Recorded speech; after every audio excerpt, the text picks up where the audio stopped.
Si on met encore aujourd'hui les psychédéliques, les champignons magiques, le LSD, la DMT ou la mescaline dans la même catégorie que l'héroïne, le crack ou la cocaïne, alors soit on est vraiment mal informé, soit on nous prend irréfutablement pour des cons. Et quand je vois que le tabac et l'alcool sont des drogues dites banales, des drogues dites douces, qui déciment chaque année pourtant des millions de personnes sur Terre, mais c'est normal, c'est sociétal, c'est ok, tout va bien. Mais que les substances non addictives que sont les psychédéliques, qui plus est, qui sont utilisées dans certaines cliniques en Suisse, un pays sur lequel on devrait tous prendre exemple, pour traiter notamment des addictions, des syndromes post-traumatiques ou encore des dépressions, et que ça reste malgré tout diabolisé, je me dis qu'on a un véritable problème d'incohérence. Et j'irais même jusqu'à dire un vrai problème de société. Les amis, cette vidéo, c'est absolument pas pour dire les psychédéliques, c'est super, prenez-en tous, c'est comme des bonbons magiques, vous en avalez un ou deux là et puis ça va régler tous vos problèmes. Non. Mais d'explorer plutôt pourquoi il est totalement irresponsable et même scandaleux de mettre les psychédéliques dans la même catégorie que toutes les drogues chimiques qui détruisent des vies tous les jours,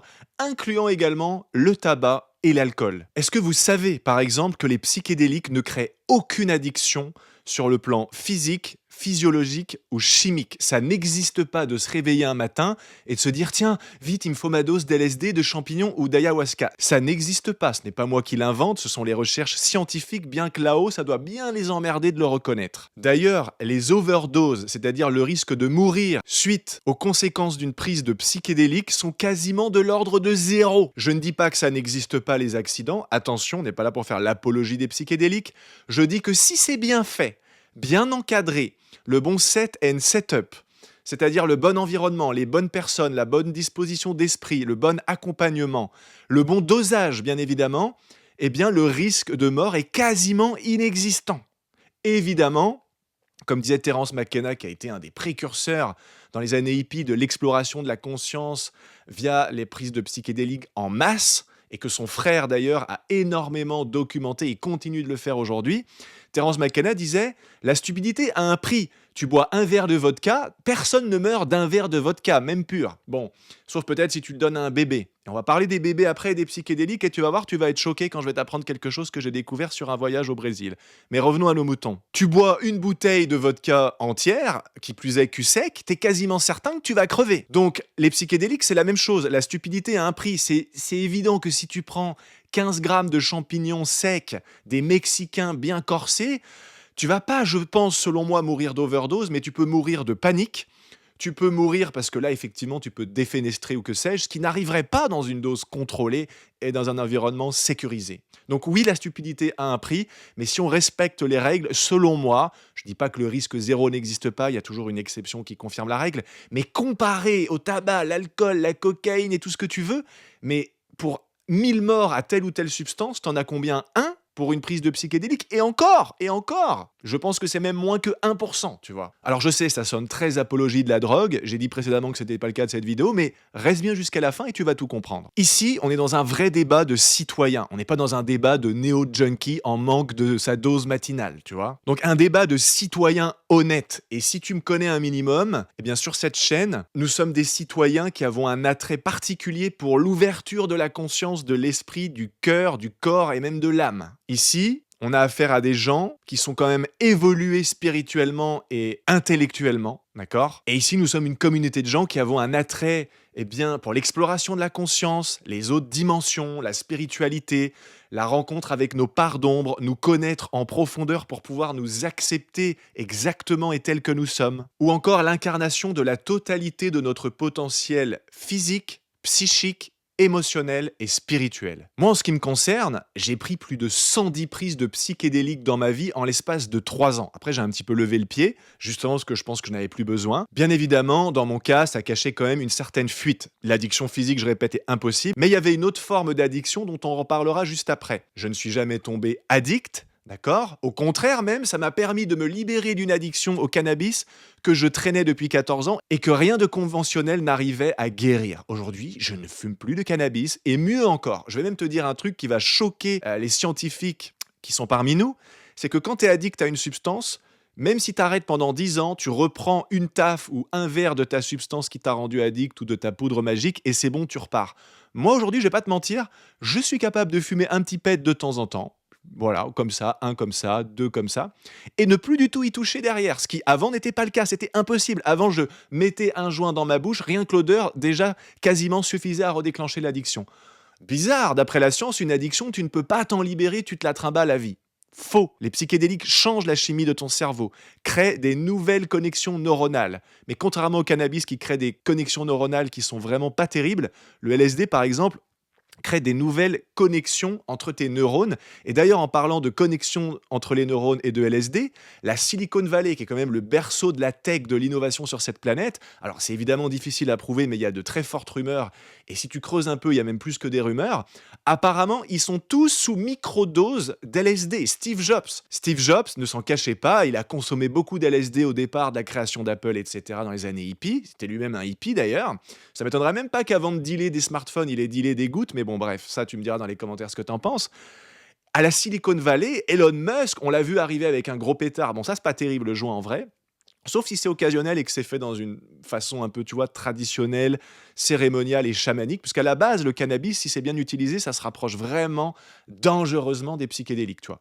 Mais bref, Elon Musk, voilà, on sait qu'il consomme des choses qui ouvrent énormément la conscience. Alors après, c'est un être que je comprends tout à fait, tu peux détester ou que tu peux aussi adorer, mais dans tous les cas, on est obligé d'admirer son génie, sa folie des grandeurs et sa créativité qui est tout simplement hors norme, quoi. S'il y a des entrepreneurs qui regardent cette vidéo, je suis désolé, mais moi-même qui suis entrepreneur, t'es pas obligé de tout aimer, son parti pris politique, etc. Mais t'es juste obligé de tirer ton chapeau en disant, mec, je serai jamais à ton niveau, au niveau créativité, business, puissance de frappe entrepreneuriale, etc. C'est un génie. Et il y a plein de monde comme ça à la Silicon Valley, et je le sais de source sûre parce que je connais quelqu'un de haut placé là-bas, qui connaît forcément du coup des gens de son même rang, et qui sont quasiment tous sous microdose de quelque chose. Mais ça, évidemment, on ne nous le dit pas, tu vois. C'est un peu comme tous les gamins du monde, c'est normal qu'ils aient un smartphone dans la main à 5 ans. Par contre, les enfants de ceux qui créent les réseaux sociaux et les mécanismes des réseaux sociaux pour être addicts, eux, défense absolue d'avoir un smartphone parce que eux savent ce que ça fait. Et également, ils savent ce que ça fait que de prendre des psychédéliques et que de faire croire aux autres que c'est de la merde, que ça va te rendre fou, que tu vas finir en HP. Parce qu'ils ne veulent pas de concurrence, ils ne veulent pas de compétition et ils veulent garder un avantage. C'est pour ça qu'on nous maintient, selon moi, dans une sorte de vraiment d'apathie, d'illusion, d'amnésie spirituelle. Donc les psychédéliques, pour moi, ça m'a permis de vivre des choses extraordinaires. Je vais pas te parler de mon expérience avec les psychédéliques. Il y a eu aussi évidemment des moments qui, des fois, je me suis pris des gros coups de flip, je vais pas te mentir. J'en ai parlé justement dans ma dernière vidéo qui a explosé à ma petite échelle. Voilà, qui a fait 10 fois plus de vues que d'habitude. Bref, il y a eu beaucoup de débats dans les commentaires. Je t'inviterai à aller la voir. Je te mettrai le lien dans la description ou qui s'affichera juste là. Ok. Mais moi, personnellement, j'en ai retiré énormément plus de bienfaits que l'inverse. En fait, je dirais même que d'une certaine façon, ça a sauvé ma vie. Même si, encore une fois, il y a des moments, il a fallu quand même se confronter à des parts de soi, puisque les psychédéliques, en fait, te plongent dans ton inconscient de manière un peu forcée. C'est pour ça que souvent les gens en ont peur. Les gens ont peur de perdre le contrôle, mais en fait, dans les psychédéliques, encore une fois, c'est dans une dose raisonnable, tu ne perds pas du tout le contrôle. Au contraire, tu deviens tellement conscient que c'est ça qui fait peur, tu vois. Évidemment, si tu prends trop, la stupidité, je répète, a un prix. Là, tu vas évidemment, tu vas même plus réaliser que tu es un humain, que ça va devenir n'importe quoi. Bref, maintenant, parce qu'il va falloir qu'on parle de choses concrètes, c'est quoi la définition scientifique d'une drogue, les amis? Parce que tout le monde pense tout savoir sur tout, mais je vous invite à prendre un dictionnaire ou à aller regarder un site médical ou même politique.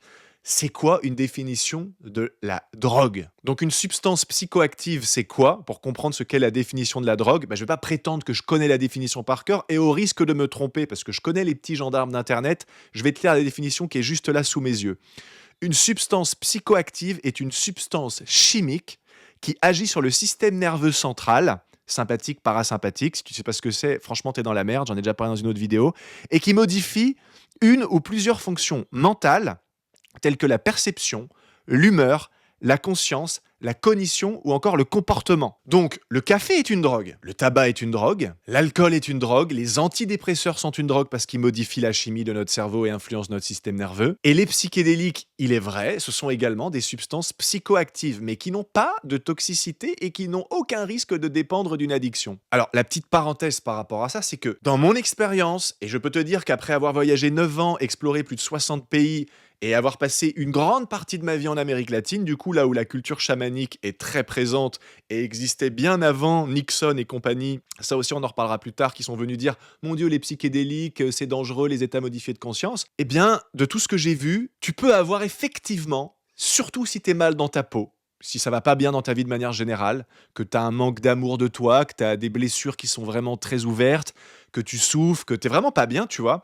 Tu peux avoir une dépendance, donc non pas physique, parce que ça encore une fois, je sais que je le répète, mais c'est pas possible, mais tu peux avoir une dépendance, disons, émotionnelle ou même spirituelle. C'est-à-dire que quand tu prends des psychédéliques d'un coup, tu vis quelque chose de tellement grandiose, tu as une expansion de conscience que aucune autre drogue ne te donnera, attention, hein. Et quand tu reviens à toi, bah, ce que tu as vécu est tellement énorme que c'est comme si le deuil de cet état de toi où en fait les psychédéliques ne créent pas un nouvel état de ce que tu n'es pas, ça enlève les filtres qui t'empêchent d'être pleinement ce que t'es, avec le cœur ouvert, beaucoup d'amour, beaucoup de joie, beaucoup d'espoir, beaucoup d'optimisme. Et forcément, si tu reviens dans la peau de quelqu'un qui se sent tout le contraire de ça, tu peux avoir envie d'en reprendre régulièrement, même si encore une fois il y a une tolérance, pour fuir en fait ta réalité. Et le truc, c'est que si tu en reprends régulièrement des psychédéliques, tu n'auras plus d'effet. Je te donne un exemple. Le lundi, tu prends un carton d'LSD, c'est-à-dire une goutte d'LSD, on va dire basé sur à peu près 100 microns. Eh bien, tu vas vivre un trip à 100%. Ok, le mardi, imaginons que tu veuilles en reprendre. Je vois pas trop l'intérêt, mais bon, imaginons. Si tu prends une goutte, tu n'auras que à peine 50% des effets. Ça dépend aussi beaucoup des gens, on est tous différents. Mais chez certaines personnes, ils vont avoir à peine 20% des effets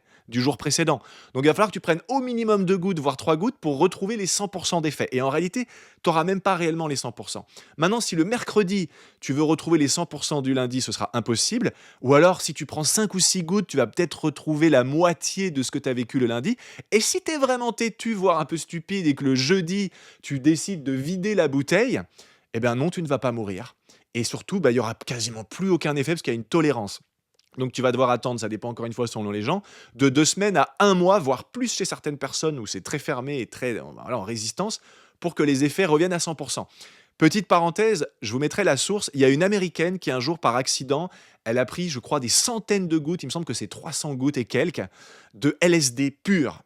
Est-ce qu'elle est morte? Non. Est-ce qu'elle a fini en hôpital psychiatrique? Non. Donc on devrait se poser la question. Je dis pas que c'est un exemple à suivre, attention. Ce qui s'est passé, c'est qu'elle est tombée dans un coma, mais pas un coma où tu es intubé à l'hôpital, machin.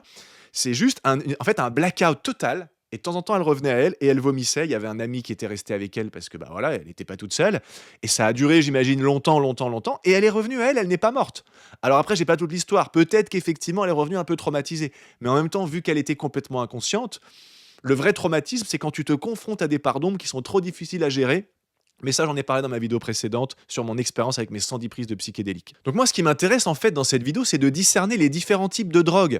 Le café, c'est une drogue, mais est-ce un problème sociétal qui cause des overdoses, des accidents de la route, qui tuent, qui bousillent la vie, comme le tabac, l'alcool et les drogues bien pires que sont le crack, l'héro, etc.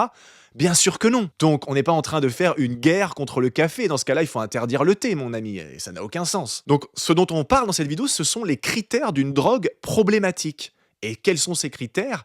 1. La toxicité. La toxicité des psychédéliques est extrêmement faible.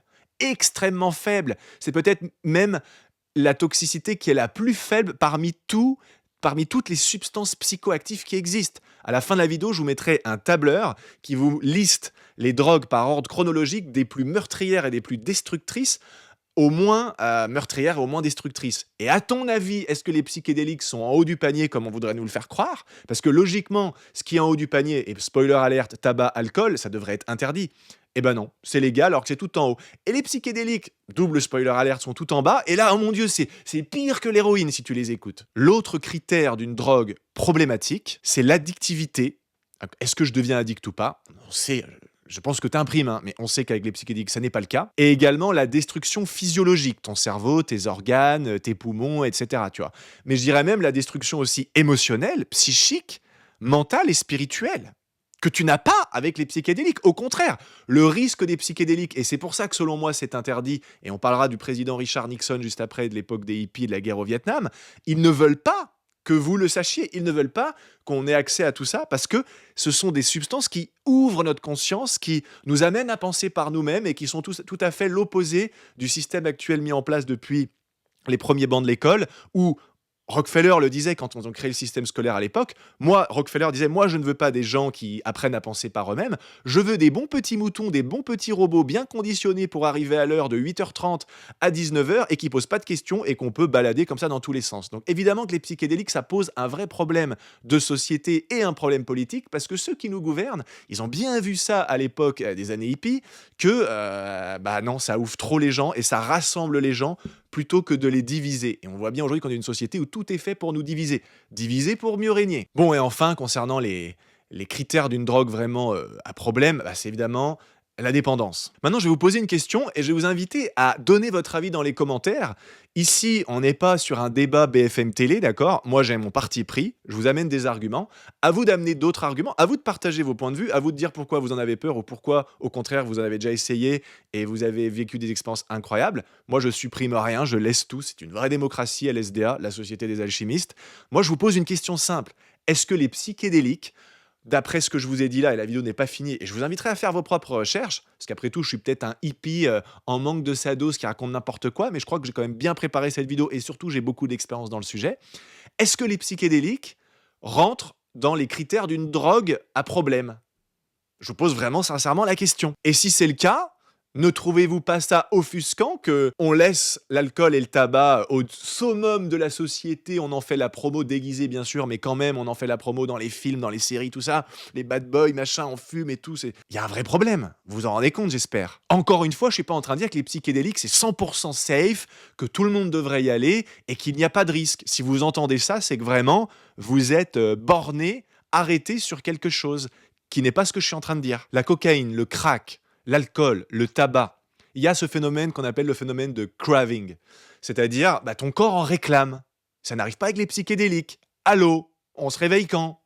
La Suisse, j'en ai déjà parlé au début de la vidéo, un pays sur lequel tout le monde devrait prendre exemple, que ce soit au niveau économique, le haut du panier, sociétal, où ils ont une vraie démocratie. Est-ce que vous connaissez des politiciens suisses? Moi, j'en connais pas. Pourquoi? Parce que les politiciens suisses ont très peu de pouvoir comparé à nous autres occidentaux en France et compagnie. Bon, la Suisse, c'est un pays occidental aussi, mais tu m'as compris. Là-bas, il y a des vrais référendums et c'est le peuple qui vote. Et si l'État décide d'une loi et que la majorité du peuple dit non, alors c'est non. C'est pas ça passe à la Cour suprême ou je ne sais quoi. Non, le peuple est vraiment souverain. C'est un pays de dingue. Je sais pas si tu as déjà mis les pieds en Suisse. Moi, j'y étais 2-3 fois ce mois-ci, pour la première fois de ma vie d'ailleurs. Mais c'est incroyable. C'est vraiment incroyable. Et là-bas, ils ont des centres spécialisés. Je mettrai les liens dans la description pour traiter des addictions à tout un tas de choses avec le LSD. Les champignons magiques et même la MDMA qui n'est pas un psychédélique, mais la MDMA, si c'est bien utilisé, c'est pas pour rien qu'on l'appelle la drogue de l'amour. Et je te parle pas des cachetons d'ecstasy bourrés de merde, coupés avec plein de saloperies où là effectivement tu peux mourir en une prise.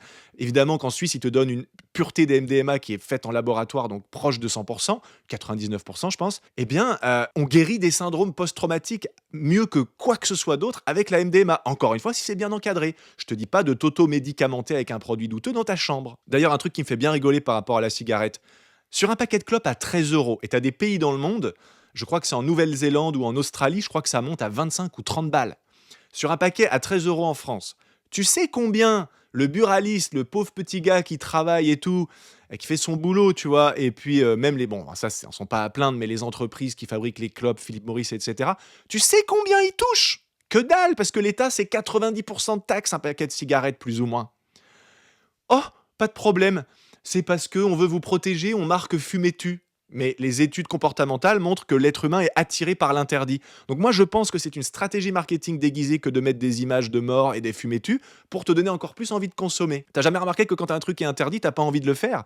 Les couples libres, ils vont finalement, paradoxalement, pas beaucoup voir ailleurs parce que c'est autorisé de tromper, puisque dans leur conception à eux, ça n'est pas tromper. Par contre, t'as bien vu que quand t'es en couple traditionnel monogame, souvent, ça te tire un peu sur la laisse quand tu vois un joli petit cul qui se balade, tu vois. Bon. Et paradoxalement, les coûts pour la santé publique, pour la sécurité sociale, etc., liés aux conséquences du tabagisme et aux conséquences dramatiques de l'alcool, etc., coûtent beaucoup plus cher à notre société que les taxes que l'État se ramasse sur les paquets de cigarettes et produits dérivés. Donc, cherchez l'erreur, moi j'ai envie de vous dire, on marche sur la tête. D'ailleurs, le Portugal, les amis, ça c'est pareil, c'est pas un truc complotiste, vous irez vérifier par vous-même, je vous mettrai les sources dans la description de la vidéo. Le Portugal, tenez-vous bien, a dépénalisé toutes les drogues, du joint jusqu'à l'héroïne, à tout ce que vous voulez. C'est-à-dire qu'aujourd'hui, quand quelqu'un se fait attraper à consommer quelque chose, il n'est plus traité comme un criminel, une abomination, un déchet de la société, il est simplement traité comme une personne malade. Et vous savez quoi? Ça a entraîné un changement de climat économique, social dans le pays extraordinaire. Déjà, il faut savoir, alors c'est pas que grâce à ça,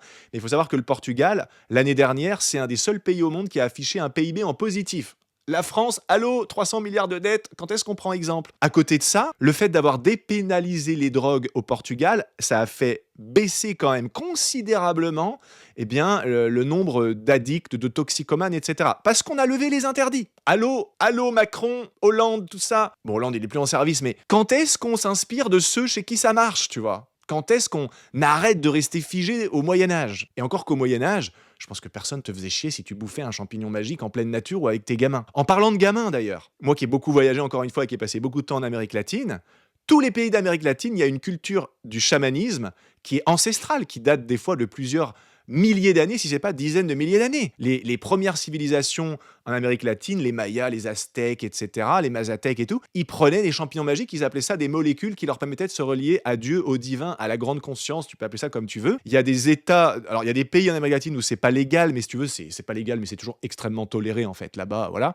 Et par exemple au Mexique, tu as un endroit où je passais pas mal de temps, forcément, San Pedro del Pacifico, là-bas, c'est légal parce que le peuple s'est toujours soigné avec la médecine des champignons magiques. C'est d'ailleurs, en Amérique latine, considéré comme une médecine. On appelle ça une médecine. Médecine. Bon, ça me donne des frissons d'en parler parce que cet endroit-là, tout le village à la boulangerie t'achète des champignons magiques. T'es malade, tu prends des champignons. Évidemment, il y a un rituel, il y a temazcal et tout ça, tu vois. Mais c'est pour dire qu'en Amérique latine, c'est extrêmement ouvert là-dessus. Et au Brésil notamment, il y a une religion, oui, c'est une religion comme chez les musulmans, les chrétiens, etc., qui s'appelle le Santo Daime, d'accord? C'est-à-dire des gens qui prennent de l'ayahuasca en fonction de leurs convictions spirituelles et religieuses. Au Santo Daime, en fait, en gros, ça prend des branches du christianisme, Jésus, etc., des branches du chamanisme et des branches du spiritisme. Le spiritisme est donc une religion officielle au Brésil, c'est-à-dire faire appel à des esprits pour guérir, pour avoir des visions, etc. Bon, eh bien au Santo Daime, moi j'y étais quelques fois avec une madrina, donc une chamane, une chef du centre, tu vois, à Goiânia exactement. Là, il y a des gens, ils vont câbler. Soit ils vont rester jusqu'à la fin, c'est ce que j'espère, soit ils vont se barrer. Ils donnent des microdoses évidemment, mais d'ayahuasca aux bébés, tenez-vous bien, à partir de 7 jours.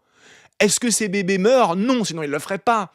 Est-ce que ces gens, en grandissant, deviennent débiles, sont là, ils parlent, tu sais, ils parlent tout seuls dans la rue comme s'ils s'étaient shootés au crack? Non, ce sont même des gens d'une simplicité, d'une humilité qui est remarquable. Ce sont des gens extraordinaires. Sortez de chez vous, les Français. Allez voyager un peu, explorer le monde, et vous allez vous dire, mais attends, mais on se fout de notre gueule. Alors après, attention, je tire pas à balles réelles sur qui que ce soit. Je comprends que si on reste tout le temps en France et qu'on nous sert constamment cette même soupe politique, culturelle, sociale, etc., forcément, c'est normal que tu penses que les psychédéliques, c'est une saloperie. Un autre argument de taille, quand même, c'est que la chaîne Arte. Arte, c'est la qualité Henken. C'est les Allemands. C'est sérieux, c'est sourcé, c'est documenté. J'ai jamais vu un documentaire Arte où tu te dis c'est de la grosse daube. Bah, va regarder la chaîne d'Arte, tu tapes psychédélique sur Arte, et soigner la dépression avec les psychédéliques. Et si les psychédéliques étaient la médecine de demain? Bien sûr, eux, si tu veux, c'est pas politisé, tu vois. C'est vraiment, voilà, ils ont cette façon de faire la part des choses. Ce sont en fait des vrais journalistes, il n'y en a plus beaucoup malheureusement aujourd'hui en Occident, qui vraiment se mettent au centre et qui pèsent le pour et le contre. Et franchement, tu vas halluciner. Tu vas apprendre des tas de choses. Je te mettrai les liens dans la description aussi parce que je suis sympa. D'ailleurs, parce que je suis très sympa, pense à t'abonner, à mettre un petit like, à t'exprimer en commentaire. C'est rien pour toi, c'est un clic, ça te prend une demi-seconde, mais tu peux pas savoir comment ça aide énormément ma petite chaîne à se développer. Et si ce message d'ailleurs peut être transmis, relayé à des gens qui ont beaucoup plus de pouvoir et d'influence que moi, et que ça peut relancer le débat à un niveau plus haut, j'en doute, mais ce serait magnifique. Et en petite parenthèse, quand je dis que j'en doute, en réalité, aujourd'hui, dans le monde de la recherche médicale accompagnée par psychédéliques, tu vois, par prise de psychédéliques et dans certains cas de MDMA, en fait, c'est en train de revenir sur le devant de la scène, y compris aux États-Unis, où ça a été eux qui ont été un peu à l'origine de verrouiller tout ça. Donc, d'ailleurs, ça m'amène à ce point-là. Dans les années 70-80, qu'est-ce qui s'est passé? La guerre du Vietnam, tout ça, le mouvement hippie, faites l'amour, pas la guerre, make love, not war. Pas mal mon petit accent, non? Eh bien, tu sais qu'ils ont commencé à prendre du LSD en masse. Et qu'est-ce qui s'est passé? Au lieu que ça divise les gens ou que ça les rende fous ou que sais-je, tout le monde était uni. Les noirs, les blancs, les arabes, les chinois, les jaunes, les ce que tu veux, les rouges, les bleus, tu vois, même les schtroumpfs étaient de la partie. Tout le monde était ensemble. Et ben ça, Richard Nixon, il a dit, oh là là, non, non, non, ils sont en train de s'opposer à la guerre. Au lieu de les diviser, ils sont en train de se rassembler. Et ben tu sais quoi? Allez, nouvelle mesure. Il y a eu un mort au LSD, on sait même pas si c'est vrai, et même si c'est le cas, c'est encore une fois incomparable avec les autres drogues qui, elles, sont vraiment toxiques et dangereuses et addictives. Allez, on met ça dans la même catégorie que l'héroïne, c'est un truc à fuir absolument. Et tous les autres pays en bons moutons, en bons suceurs des États-Unis que le monde entier est, globalement, bah, ils ont suivi. Mais c'est en train de changer, y compris aux États-Unis. Et évidemment, dans plein d'autres pays aussi. Je te mettrai tout un tas de liens dans la description. D'ailleurs, Si tu veux vraiment qu'on puisse parler plus ouvertement de tout ça, tu te doutes bien que sur YouTube, je suis quand même un minimum limité. Il y a même des chances que cette vidéo, elle perde un peu en reach, voire qu'elle soit démonétisée parce que je fais soi-disant l'apologie de la drogue alors que pas du tout.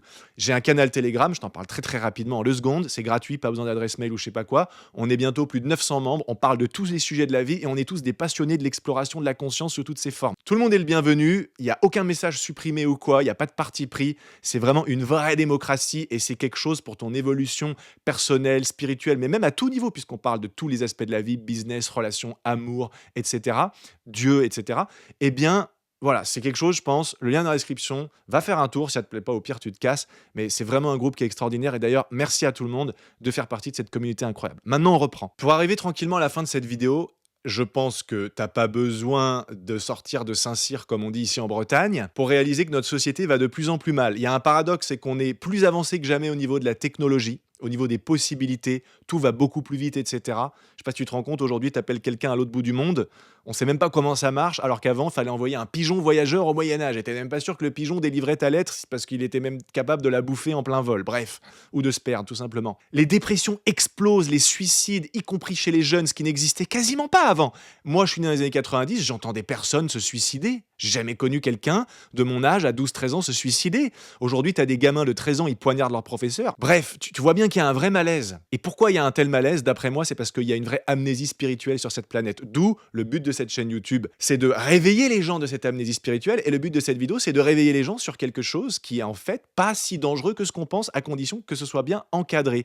Et les gens souffrent parce que on s'identifie à ce qu'on est. Il y a une survalorisation de l'ego, l'hypersexualisation à tout bout de champ. On cherche tout est fait pour nous diviser. Je ne sais pas si on cherche consciemment à le faire, j'ai ma petite idée, mais je pense que tu t'en doutes.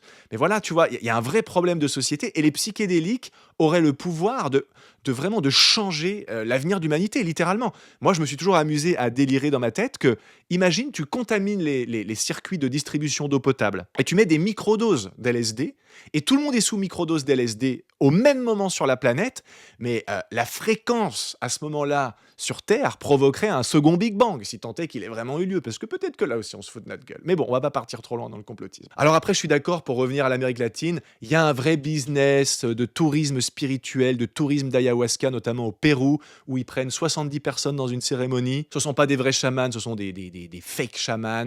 Là, il peut y avoir des trucs, voilà, ça arrive que évidemment, il y a des cas des fois où ça parte en couille. D'ailleurs, si tu as une maladie mentale préexistante, comme par exemple la schizophrénie, bah, si elle est dormante, elle peut ne jamais s'activer dans ta vie et tu savais même pas que tu avais cette prédisposition. Mais tiens-toi bien, mon ami, même un joint, et un joint, c'est pas du LSD ou de l'ayahuasca, on est bien d'accord. Un seul joint peut suffire à réveiller une pathologie dormante. Mais le paradoxe, c'est qu'on aurait tendance à penser que les psychédéliques, si t'es schizo, bah, il faut surtout pas en prendre. Mais le paradoxe, c'est qu'on se rend compte qu'à certains dosages, notamment plutôt dans le cadre des microdoses que des vraies expérimentations complètes, ça peut soulager à minima et peut-être même guérir des choses qui sont normalement incurables. Donc on a encore beaucoup de recherches à faire par rapport à tout ça. Moi, je serais vraiment curieux d'avoir ton avis dans les commentaires, qu'il soit pour ou contre, qu'il soit noir ou blanc. Je répondrai avec plaisir à tous vos commentaires. Si tu veux aller plus loin, il y a le groupe Telegram, le lien dans la description, c'est complètement gratuit, c'est complètement libre, contrairement à toute cette censure qu'on voit partout sur les réseaux. Et évidemment, je terminerai par dire que les psychédéliques à eux seuls, ce sont pas des bonbons magiques. C'est l'erreur que j'ai fait de penser, tu vois, dans mon passé de junkie, tu vois. Non, dans mon passé on appelle ça un psychonaute, quelqu'un qui voyage aux confins de l'esprit, aux confins de la conscience, à l'aide de substances notamment psychédéliques, on appelle ça un psychonaute. Moi, je faisais l'erreur de penser que, hop, je prends ça, je vis des trucs de ouf, mais comme à l'époque, j'étais vraiment mal dans ma peau, ce qui n'est plus du tout le cas aujourd'hui, grâce à Dieu, Hamdullah, je suis pas arabe, mais pourquoi pas, j'ai envie de le placer, eh bien, si tu travailles pas sur toi, si tout ce qui remonte pendant ces prises de conscience massives, parce que oui, ça ouvre l'inconscient de manière forte, si tu travailles pas sur toi, mieux si tu fais pas une psychanalyse en parallèle pour que quelqu'un d'extérieur t'aide à comprendre, à prendre du recul, à accepter, à intégrer tes zones d'ombre, ça va être compliqué. C'est sûr que ça va être compliqué. Donc il faut aussi y mettre du sien et avoir une vraie démarche thérapeutique au-delà que le moment où tu es un peu ailleurs, que ce soit sous LSD, champignons, DMT, peyote, Bufo-alvarius, 5-MeO-DMT. Tu as même une variété de sauge. Je suis sûr que tu ne le savais pas, ça. Tu sais, la sauge que tu brûles, là, les chamans, les trucs, les gens spirituels et tout, un peu type encens. Tu as une sauge qu'on appelle la sauge divinatoire, Si tu as le malheur ou le bonheur, ça dépend, mais personnellement, moi, ça me fait peur pour le coup. Si tu en fumes un tout petit peu, il paraît que tu vis un trip très court, mais alors d'une puissance tellement forte que moi, personnellement, j'ai non. Ça, c'est le truc où j'ai dit: «Je connais quand même mes limites, ça, j'y vais pas». Voilà. Aussi, au cas où tu le savais pas, la CIA a fait des expérimentations avec notamment des doses massives d'LSD ingurgitées à des pauvres gens qui avaient rien demandé. Ce n'est pas du complotisme, c'est un projet qui s'appelle le projet MK Ultra. Tu as toutes les infos sur internet et sur YouTube, c'est officiel, c'est déclassifié. C'est un truc vraiment horrible, hein. Je te jure, regarde pas ça avant de te coucher, c'est dark. Mais ils ont fait des expérimentations au LSD, ils ont découvert des choses sur la conscience incroyables, comme quoi l'esprit peut sortir du corps, comme quoi tu peux faire de l'espionnage à distance, genre tu es en Amérique et tu peux espionner comme si en fait ta conscience se déplace au-dessus d'un site stratégique, je sais pas moi, en Russie. Oh, c'est du complotisme, il est perché, David Bertrand. C'est sur le site officiel CIA.gouv, mon ami. Je te mettrai les liens dans la description. Et ils ont déclassifié ça, ça fait, je crois, plus de 30 ans. Imagine où ils en sont aujourd'hui. C'est pour ça que je te dis, je, je te dis pas de prendre des psychédéliques. Mon but, c'est pas que les gens qui regardent cette vidéo se mettent à en prendre comme ça n'importe comment. C'est juste, arrêtons de parler de choses qu'on ne connaît pas finalement. Tout simplement. Et arrêtons d'alimenter quelque chose qui n'a pas lieu d'être, c'est-à-dire la guerre contre les psychédéliques qu'on met dans la même case que ce qui est incomparable selon moi, l'héroïne, etc. Pour vraiment finir, de toute façon, l'interdit ne fonctionne pas. Si tes parents, moi je le suis pas, mais je le vois bien autour de moi et j'ai moi-même été l'enfant de mes parents, quand t'interdis quelque chose, tu le fais quand même. Si t'interdis à ton gamin de fumer du shit, est-ce que tu crois que ça l'empêche, même à 11 ans, d'en acheter dans la cour de récré? Surtout aujourd'hui, c'est devenu tellement facile qu'avec un simple petit téléphone connecté à Internet, et je ne dirai pas où aller, tu peux acheter tout ce que tu veux, t'es livré par un livreur littéralement Uber Eats. L'interdit ne protège personne, au contraire, selon moi, il enferme. Et on devrait prendre exemple sur le Portugal encore une fois, au lieu de traiter les gens comme des malades, comme des toxicos, quoi, on devrait les traiter comme des gens qui ont besoin d'aide. Moi, je reconnais ouvertement que si j'ai eu besoin de prendre autant de psychédéliques, c'est parce que ça n'allait pas dans ma vie. Et ça a créé, pas que ça évidemment, un changement massif dans mon existence. Et encore une fois, je te renvoie à ma vidéo précédente où je te raconte tout ça. Donc voilà, je vous invite pour finir à partager cette vidéo en masse. Peut-être que ton partage va être relayé par quelqu'un de très gros, de beaucoup plus influent que toi et moi, et peut-être que ça va arriver sur, je sais pas, une émission connue, peut-être que ça va relancer un débat, peut-être que, tu vois, les petits changements viennent de nous, du peuple. Le vrai changement dans toutes les époques de changements civilisationnels, la chute de l'Empire romain, etc., la Révolution française et tout, le vrai changement vient toujours d'en bas, jamais d'en haut. Pourquoi? Parce qu'en haut, ils sont juste là pour bien nous la mettre, tu vois. Donc, comme disait Gandhi, sois toi-même le changement que tu voudrais voir incarné dans le monde. Si chacun, avec ce qu'il est et ce qu'il a, peut mettre en avant ce sujet qui, selon moi, est d'une importance capitale quand on voit l'état chaotique du monde actuel, vous allez peut-être, sans même vous en rendre compte d'ailleurs, contribuer à faire un énorme acte de citoyenneté et d'humanité envers justement tous nos frères et sœurs de cette grande planète. On dirait vraiment que je suis un mec sorti des années hippie, Nixon, guerre du Vietnam quand je dis ça, mais fondamentalement, on est tous pareils, tu vois. Et on aurait bien besoin de s'en rappeler. Donc, si t'es quelqu'un de connu, d'influent et tout, que tu regardes cette vidéo, inspire-toi de cette vidéo, parle-en, fais des recherches. Moi, je te dis, fais des recherches. Peut-être que je raconte que des conneries. Non, mais fais tes propres recherches, parle-en, c'est un vrai sujet. Ça intéresse les gens. D'ailleurs, la preuve que ce sujet intéresse énormément les gens, c'est que dernièrement, j'ai eu des reels sur Instagram qui ont explosé, qui ont été repartagés des centaines de fois, qui ont généré des milliers de likes, des centaines de commentaires. Il y a même le label de certains artistes comme Booba, qui ont donc Sublife Music, qui est un label de label en gros, qui ont repartagé ces vidéos et tout. C'est un sujet qui intéresse les gens, c'est un sujet de nécessité absolue. Donc voilà. D'ailleurs, si vous voulez faire un petit tour sur mon Instagram, le lien s'affiche juste là, comme ça, magique, tu vois. Donc voilà, ça intéresse les gens parce que d'un côté, il y a ceux qui en ont peur et qui forcément vont réagir et tout. Et puis tu as ceux qui, comme moi, sont du côté où, ok, parce que moi-même avant, j'étais très fermé, j'en ai parlé dans ma vidéo précédente, mais je voulais pas entendre parler des psychédéliques parce que j'avais bien été lobotomisé comme quoi champignon magique égale héroïne, alors surtout pas. Et puis finalement, comme dirait Coluche, il y a que les cons qui changent pas d'avis. Et ben voilà, ça a changé mon existence, tu vois. Et j'allais vraiment mal, j'allais vraiment, vraiment mal. Une grande partie de ma vie, j'allais vraiment mal. Donc voilà, donc c'est pour ça que pour moi, c'est important d'en parler.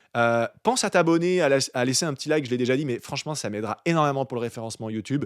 Toi, ça te coûte rien, ça te coûte un clic. Moi, ça me fera gagner beaucoup. Je sais que tu en as peut-être rien à foutre, mais si tu le fais du fond du cœur, merci. Les amis, merci pour votre attention. Merci pour ceux qui sont restés jusqu'au bout. Moi, je vous dis à la prochaine. Pour ceux qui décideraient de consommer, Faites-le toujours bien encadré, faites extrêmement attention. Malheureusement, y compris chez certains psychédéliques, bon, tu comprendras que couper des champignons magiques, c'est presque impossible. Et encore, aujourd'hui, tout est possible finalement, avec tous les crapules qu'il y a sur cette planète. Mais tu vois, tu peux te retrouver avec un LSD qui est une substance censée être quasiment pure, coupé avec de la merde, alors à minima des amphètes. Bon, ça, c'est pas terrible, mais c'est pas le pire. Et potentiellement coupé, il y a des formes de LSD qui sont en fait des faux LSD qui peuvent, là, pour le coup, te tuer. C'est pour ça, tu vois, qu'il faut vraiment faire attention, etc. Moi, je suis pas là pour faire l'apologie des drogues. Vous êtes majeur et vacciné, comme on dit, ou pas, j'en sais rien. T'es anti-vax, on s'en fout, c'est pas le sujet. Mais toujours est-il que faites attention. Moi, je peux pas être tenu responsable pour quoi que ce soit. Je ne fais que partager ma vie, mon expérience. Je peux me tromper. D'ailleurs, si je me trompe sur certaines choses, n'hésitez pas à le dire en commentaire. Et voilà. Prenez soin de vous, les amis. On est tous un. Force à tout le monde. Et on se retrouve la semaine prochaine pour une nouvelle vidéo. Ciao.